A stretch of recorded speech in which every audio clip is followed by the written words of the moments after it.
political journalist Zoe Grunwald and The Sun's deputy political editor Ryan Sabely. So a very good morning to both of you. We're kicking off with the front page of the Financial Times because they're leading on yesterday's ruling by the Supreme Court regarding car financing. And it's a little bit complicated, but essentially there isn't likely to be the massive payout that some people had thought would happen. Talk us through the story. That's right. The big banks and lenders, there was the possibility of them having to pay out up to sort of 45 billion pounds in compensation over the mis-selling of car finance. But the Supreme Court overruled the Court of Appeal decision recently. And what they said is that there is no sort of... They actual do not owe a fiduciary duty to the customers. So I think the Supreme Court has actually saved the blushes of those car finance firms and the banks.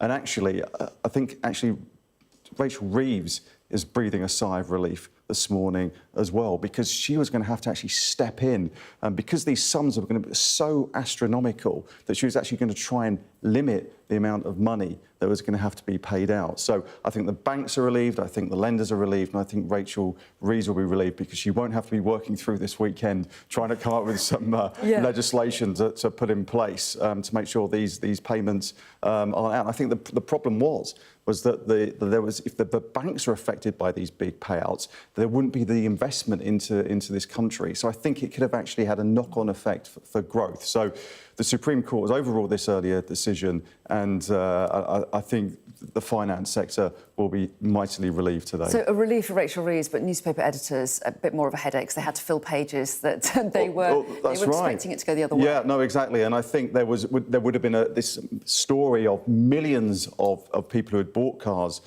through car finance would have been, receiving, compensation, and this is not going to happen now.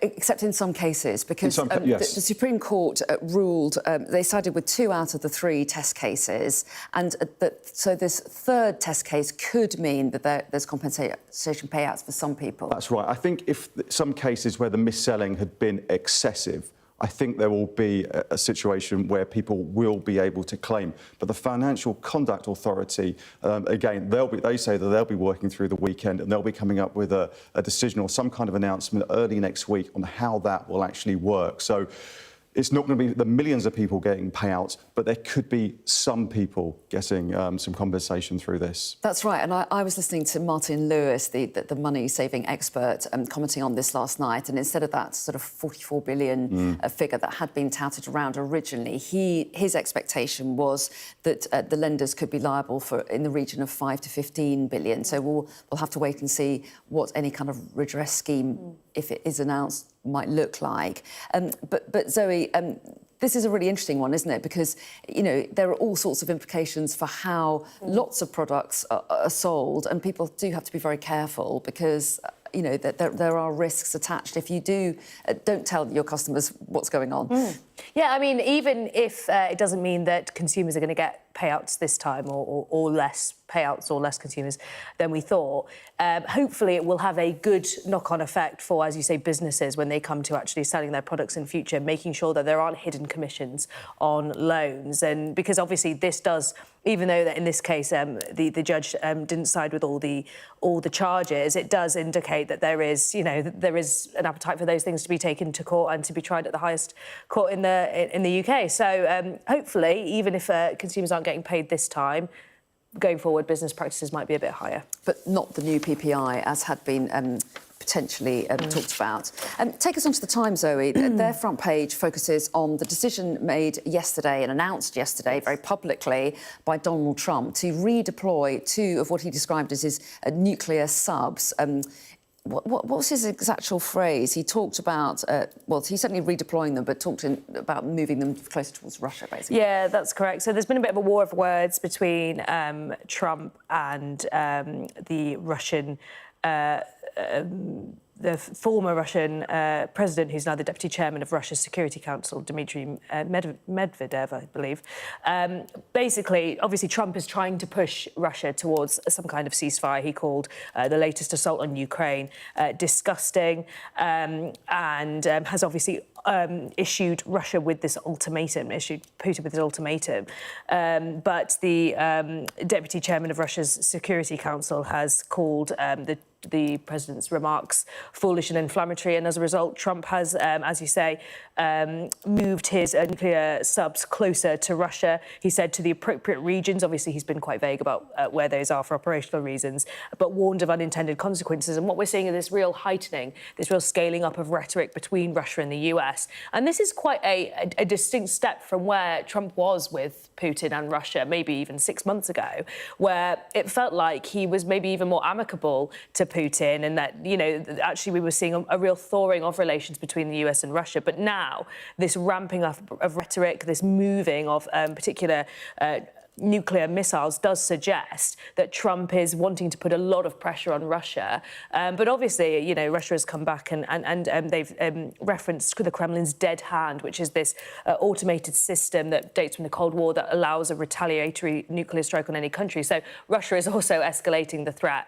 And it does feel like quite a significant step forward, you know, the likes of which hasn't been seen really since the Cold War. Well, that's right. And to what extent do you think this is significant militarily, or is this really about that the rhetorical heightening of tensions? Because it's very unusual to broadcast something like this. I mean, it's a deliberate step by Trump. I think it's that saber rattling, and it's Trump, I think, losing patience with Vladimir Putin. The ultimatum originally was given, it was meant to be 50 days, and then we saw with Donald Trump's meeting with Keir Starmer earlier this week, he said, right, that 50 days not happening, it's going to be 10 or 12 days. I want to see some movement towards brokering a peace deal with Ukraine. And it doesn't seem that Moscow has got any interest in going down this line. And it was spoken about this game of ultimatums between Russia and America. But as you say, this is saber rattling, and it is unusual to tell the rest of the world where you're moving your nuclear submarines. So it is a sort of an odd move. Ukraine, will they be welcoming this announcement? I think maybe in a way is it a sign that he's toughening up on Russia? It may be a sign that he is toughening up. And I think they just want to be seeing that Donald Trump is actually doing something to actually move things along. But it doesn't seem like that's going to end any time soon. How many times have we heard Britain, America talking about sanctions on Russia? Those who buy oil off Russia will face sanctions, but none of it seems to be working. No, indeed. Move us on to The Guardian, to domestic issues now, Zoe, because their front page focuses on NHS waiting lists. So what exactly is their top line here? Yeah, so 6 million people who need treatment from the NHS in England have had no care at all since joining a hospital waiting list. So these were previously unseen figures, and they show that 2.99 million people, so it's about 48% of the overall waiting list, have not had their first appointment with the specialist or a diagnostic test since being referred to the GP. And of course, this data is rather dampening Keir Starmer's pledge that 92% of patients will be treated within 8 to 18 weeks of referral by 2029. This was a key promise he made to voters on health. And this is really important, not only for patients across the country who need prompt treatment, but also for the government, because they haven't been doing so well on many metrics, according to voters. But the one area where they do seem to be making progress has been the NHS. You know, originally they were able to end the pay dispute pretty quickly, although obviously that's coming back into the news again. They were able to make progress on NHS waiting lists. They had 2 million more GP appointments created. They abolished NHS England. It felt like they were moving the dial on that. But headlines like this, you know, they're reminiscent of Rishi Sunak, the Rishi Sunak era, where the NHS was just constantly a drain on him and a drain on his approval ratings. But for Labour, the stakes are even higher because people trust Labour with the NHS. And if they aren't able to make inroads on these waiting lists, it's going to be very, very difficult to argue that their plan is working. And the problems are the numbers are so high that you're either on a waiting list yourself or you probably know someone who is. and also that the longer you have to wait for an appointment, the more serious your condition could get, and then it takes up more time and money for the NHS. That's right. They're trying to get more people into hospital to be treated, and then they've got the prospect of strikes coming up in the coming sort of months. Junior doctors could be striking until January. So it's going to actually get these people through the system. It's going to be very, very tough if not everyone, all the staff are going to be actually working in the health service. Yeah, and strike threats are on lots of different parts of the NHS as well, aren't there? Let's move on to the Yes, the eye. Got lost on my list there. The Eye's front page. This is about whether or not the pension age is likely to rise, and most people think that it is going to go up. Yeah, at the moment it stands at 66. It's due to raise to 67, and then there's talk of the next age limit going up to 68, but that not being until the mid-2040s. But it just feels that will be brought forward because you just can't. The country just cannot afford to be paying out so much money, and I think it's actually quite convenient for the Chancellor Rachel Reeves if you do bring that time forward, because it actually saves her quite a lot of money, actually. But there's also big questions about the future of the triple lock, and it's such a difficult position because once you get something like the triple lock, it's very difficult to take it away from pensioners. So you just wonder whether there is some tinkering around the edges in years to come. So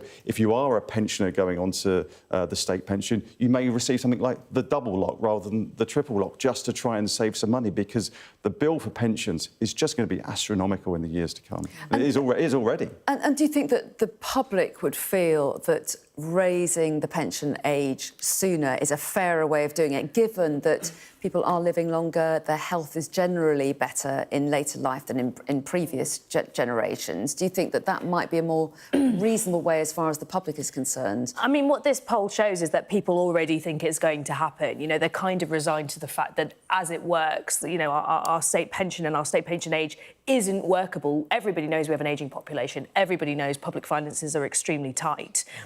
Interestingly, only 18% of voters support an end to the triple lock, even if that helps to cut costs for future taxpayers. But a lot of people also think that it's unsustainable. So it's going to be one of those extremely difficult political decisions that will have to eventually be made. You know, it's going to be, the predictions are it will be 15.5 billion by 2030.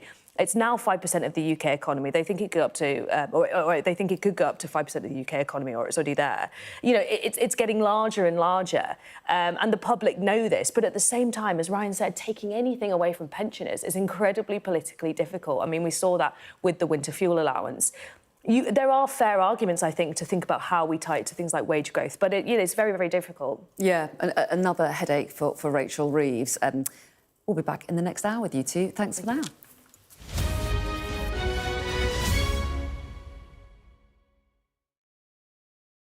Our app gives you the very best of Sky News wherever you are.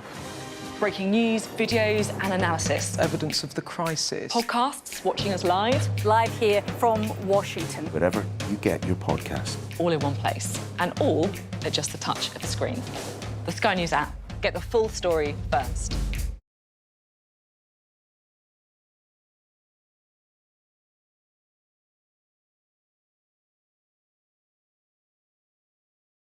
I'm Stephen Murphy, and I'm Sky's Ireland correspondent based here in Dublin. The waters